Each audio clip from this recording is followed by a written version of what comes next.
Siti Fatima.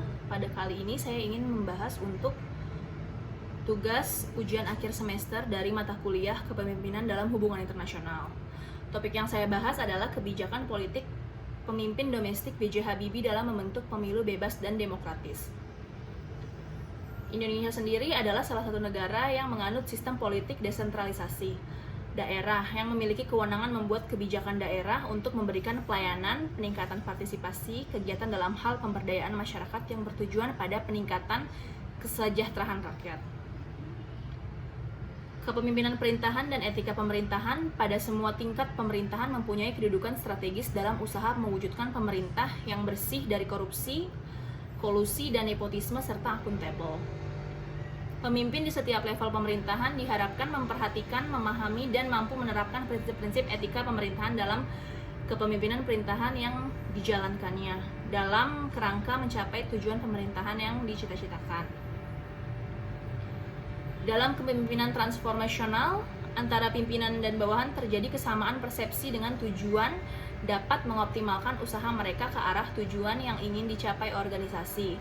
Oleh karena itu, diharapkan akan tumbuh kepercayaan, kebanggaan, komitmen, rasa hormat, dan loyal kepada atasan sehingga mereka mampu mengoptimalkan usaha dan kinerja mereka lebih baik.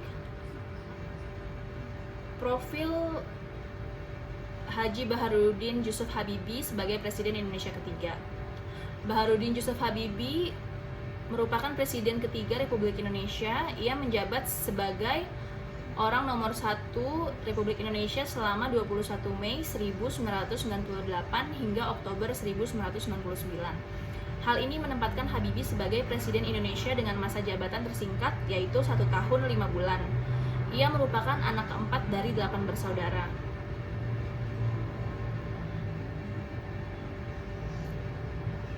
Prestasi Habibie mulai nampak menonjol pada tamat SMA tahun 1954.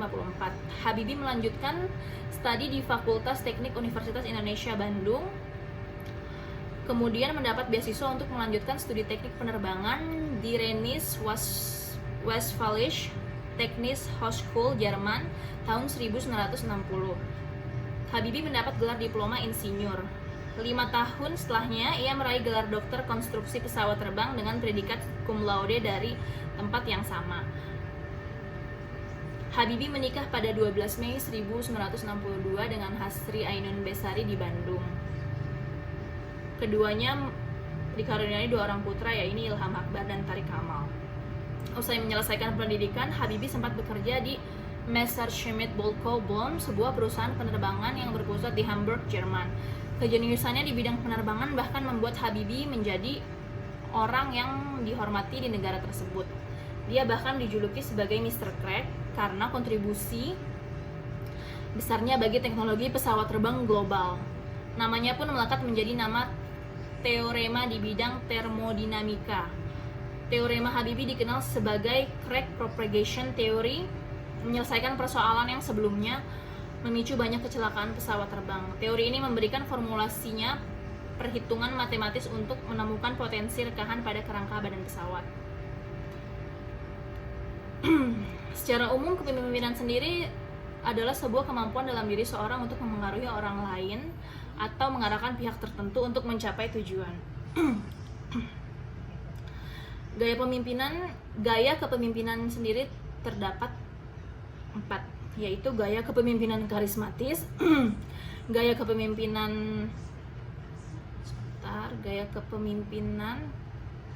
diplomatis, gaya kepemimpinan otoriter, dan gaya kepemimpinan moralis. Sejauh ini kita mempunyai 7 presiden dengan gaya kepemimpinan yang berbeda antara satu sama lain.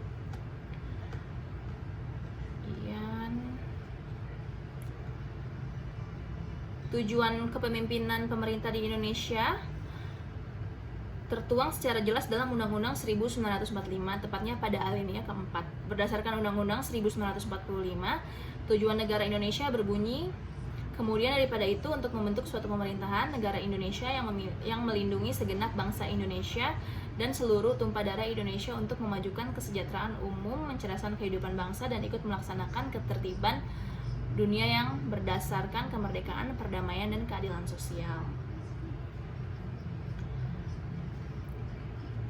kebijakan politik pemimpin B.J. Habibie dalam membentuk pemilu bebas dan demokratis.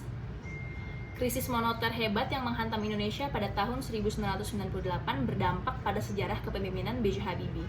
Sebagai Presiden Republik Indonesia, menggantikan Presiden Soeharto, dan menjabat dalam keadaan bangsa yang masih kacau, beliau hanya memerintah dalam periode setahun, persisnya dari 21 Mei 1998 hingga 20 Oktober 1999. Walaupun singkat, warisan berharga ditorehkan, setidaknya ada 6 undang-undang di era Habibie yang menjadi tonggak kehidupan bangsa Indonesia, yaitu sebagai berikut. 1. Undang-Undang Nomor 2 Tahun 1999 tentang Partai Politik. B.J. Habibie menekan Undang-Undang Nomor 2 Tahun 1999 yang memberikan kebebasan pada rakyat untuk menyalurkan aspirasi melalui partai politik. Pada 1999, lahir 48 partai politik yang bertarung di pemilu pertama pasca rezim Soeharto. Kemudian kedua, Undang-Undang Nomor 3 Tahun 1999 tentang Pemilu. Setelah gelombang reformasi terjadi di Indonesia yang ditandai dengan tumbangnya rezim Soeharto, pemilu dengan sistem multipartai kembali terjadi di Indonesia pada Undang-Undang Nomor 3 Tahun 1999 yang menjadi dasar. Nomor 3 ada Undang-Undang Nomor 4 Tahun 1999 tentang susunan kedudukan DPR atau MPR, pembaruan dalam Undang-Undang tentang Susduk DPR atau MPR cukup mendasar. Perubahan tidak hanya mencakup komposisi dan jumlah anggota MPR, DPR, dan DPRD, tetapi juga menyangkut penjabaran atau penegasan tugas, wewenang, dan hak DPR dan DPRD. Undang-undang yang keempat ada Undang-Undang Nomor 22 Tahun 1999 tentang Pemerintahan Daerah. Otonomi daerah merupakan upaya dari Presiden B.J. Habibie dalam mengatasi kesenjangan antara pusat dan daerah. Dikutip dari Kemendikbud, dengan otonomi daerah, pemerataan pembangunan di Indonesia telah membuat Indonesia memulai masa desentralisasi yang mampu membawa Indonesia keluar dari krisis ekonomi. Undang-Undang Nomor 40 Tahun 1999 tentang Pers. Undang-Undang Pers merupakan tenggak kebebasan pers di Indonesia setelah 32 tahun berada di era Orde Baru. Pers tidak lagi hidup dalam kendali dan kekangan penguasa. Bredel dihapuskan lewat Undang-Undang Nomor 40 Tahun 1999. Pers menemukan kemerdekaannya. Yang keenam ada Undang-Undang Nomor 23 Tahun 1999 tentang Bank Indonesia. Pada 1999, Bank Indonesia memasuki era baru dalam sejarah sebagai bank sentral independen yang memiliki tugas dan wewenang untuk mencapai dan memelihara kestabilan nilai rupiah. Tugas tersebut telah ditetapkan dalam Undang-Undang Nomor 23 Tahun 1999. Hukum yang responsif melawan kekuasaan jika bertentangan dengan kepentingan dan apresiasi publik. Sistem hukum responsif inilah yang mempunyai tatanan tertinggi dalam kemampuan untuk menjawab kebutuhan keadilan, substansif, dan prosedural. Hukum yang demokratis tidak akan terlepas dari konteks sosial dan konteks politisinya. Karena itu dibutuhkan partisipasi seluas mungkin untuk mendapatkan masukan, baik secara politik maupun hukum, sehingga akan lahir peraturan perundang-undangan yang demokratis. Sejarah membuktikan betapa kebijakan yang tidak diperdebatkan secara terbuka dan dalam konteks hukum yang demokratis menyebabkan banyak ketidakpuasan yang cenderung melahirkan aktivitas kontraproduktif.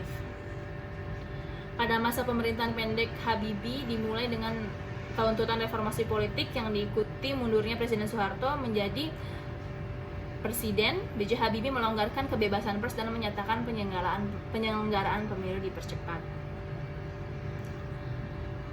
Semangat reformasi dan demokratisasi yang telah berhasil mengantarkan lembaga legislatif untuk menghasilkan undang-undang yang sesuai dengan aspirasi rakyat harus dikelola dengan baik. Menjaga dan memanfaatkan menentukan iklim demokratis untuk menghasilkan hukum yang ideal ternyata tidak mudah.